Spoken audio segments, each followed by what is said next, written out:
Hello there.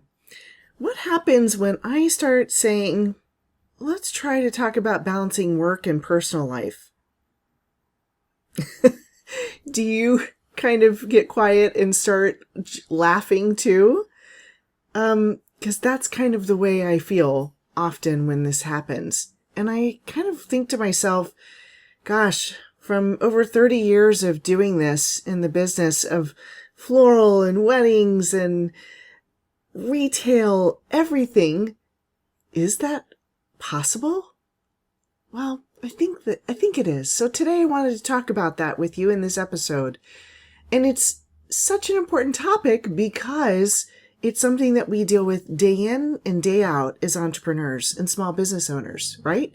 No matter what we do, we are always thinking about things that are happening at home while we're at work, and while we're at home, we're thinking and dealing with things that are happening at work all the time.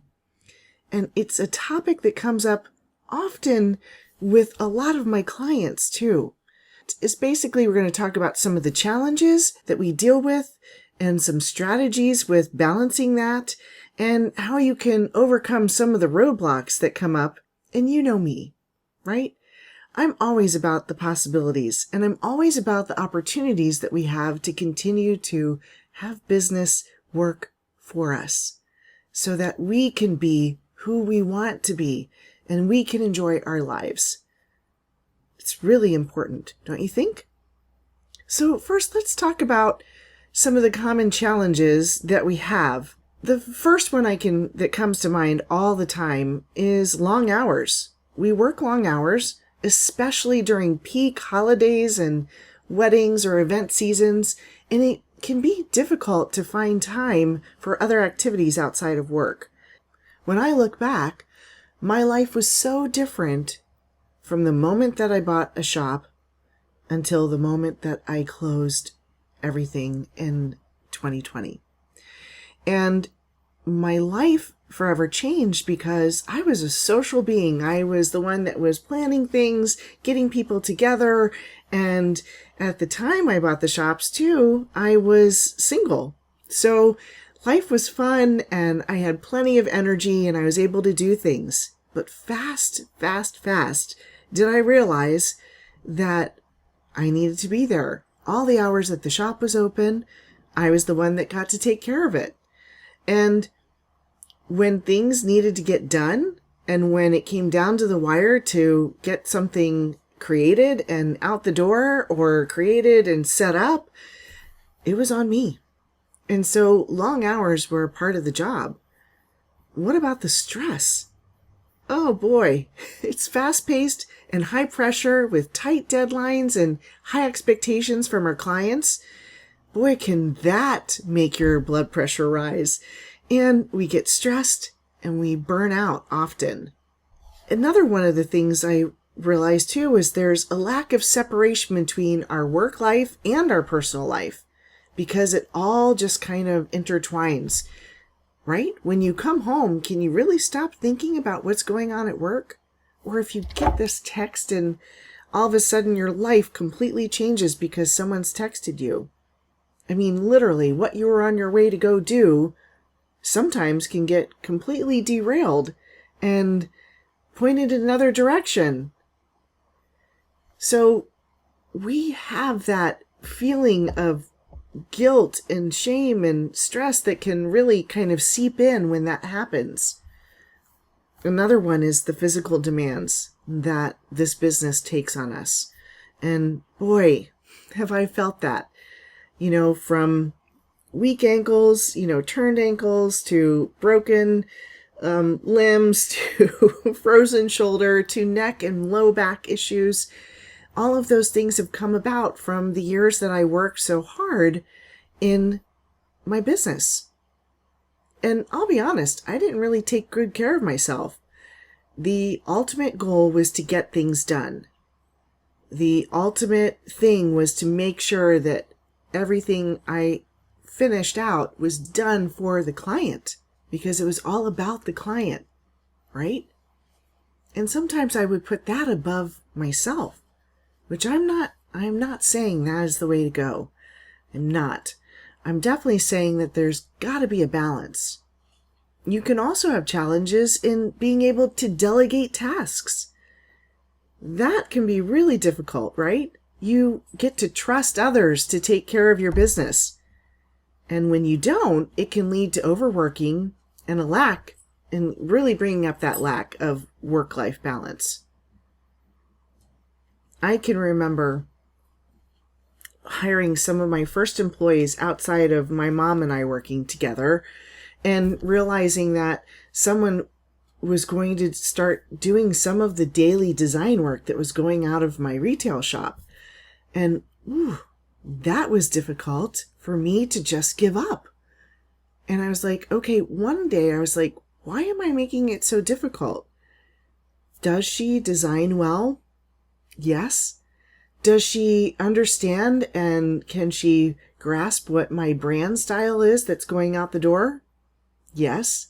In fact, trusting her led to a 15-year relationship where she was able to design for me on all of my daily work that went out of my shop, and it gave me the freedom to be able to concentrate on the weddings that I was doing and things like that.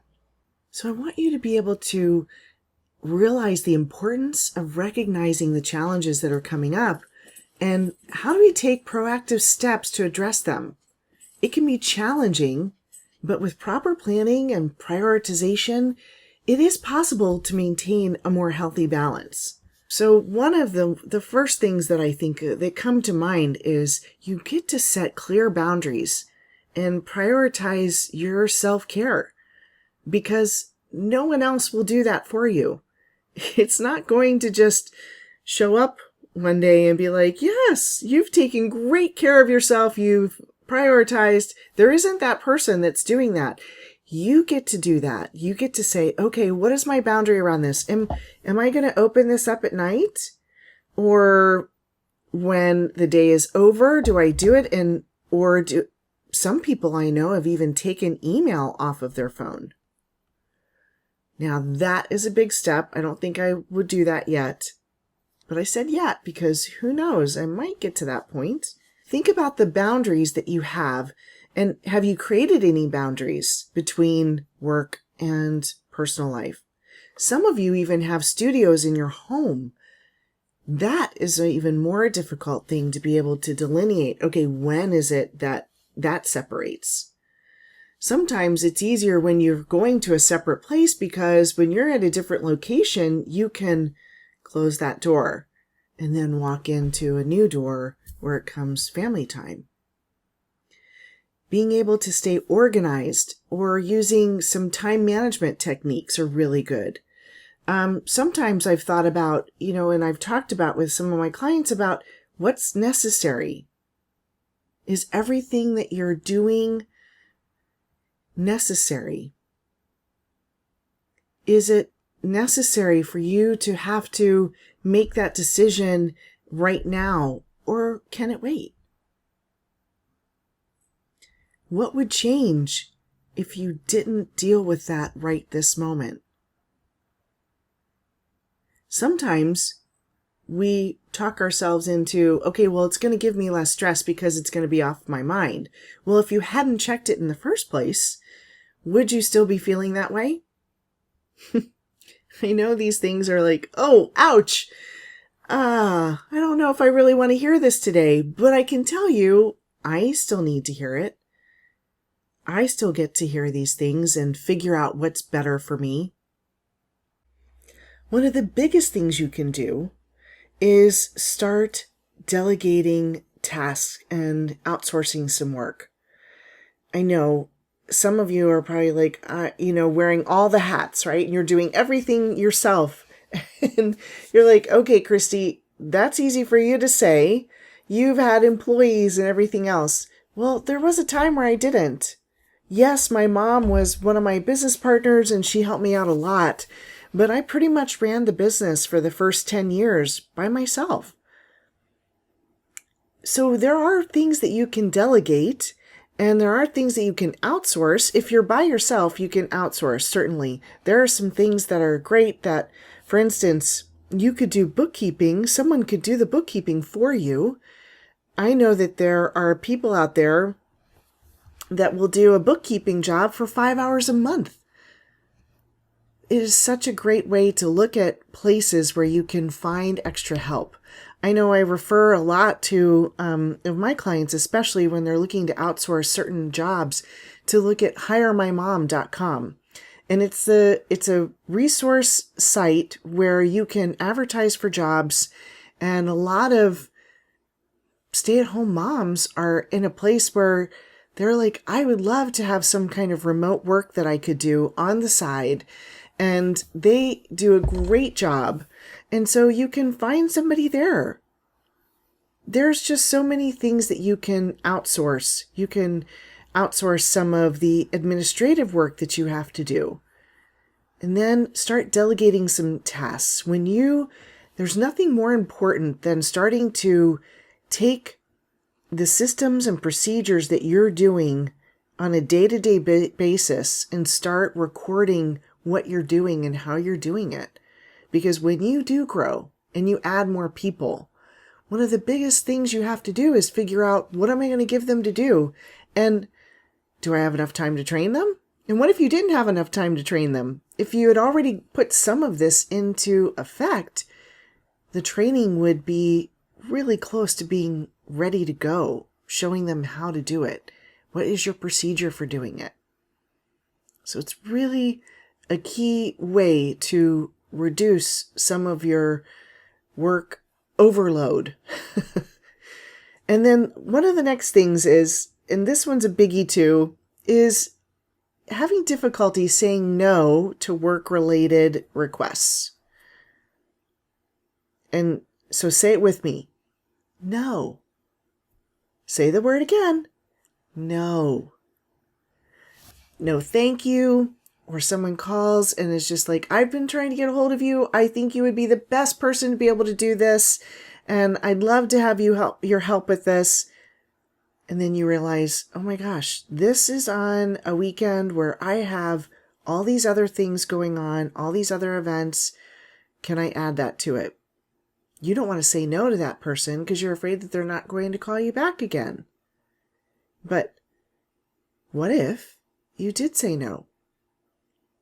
Would your family appreciate it, that you weren't going to be working those long hours? Would your team appreciate it, that they're not getting tacked on for yet another job? Can you handle it? Will your body be happy that you're not going to overwork itself? So there's so many ways to do this.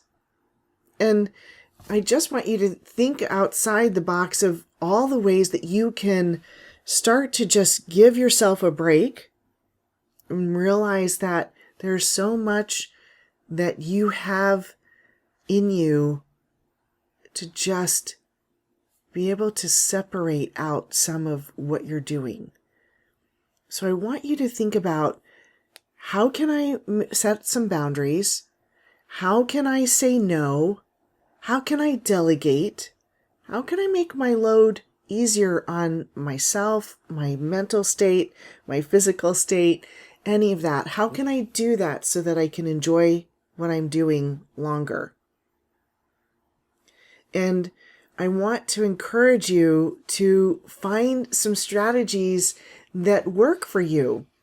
I want to hear from you on those too. If you have ideas that have worked for you, tell me, reach out, email me, send me a DM. I would love to hear from you and find out what strategies have worked for you. You can always reach me at christylopez.com, or you can reach out at Christy Lopez Coach on Facebook or Instagram, LinkedIn, any of those places. I'd love to chat with you about this because it's important. It's important that we take some time to think for ourselves, to do for ourselves, to feel like we are winning at this game of balance.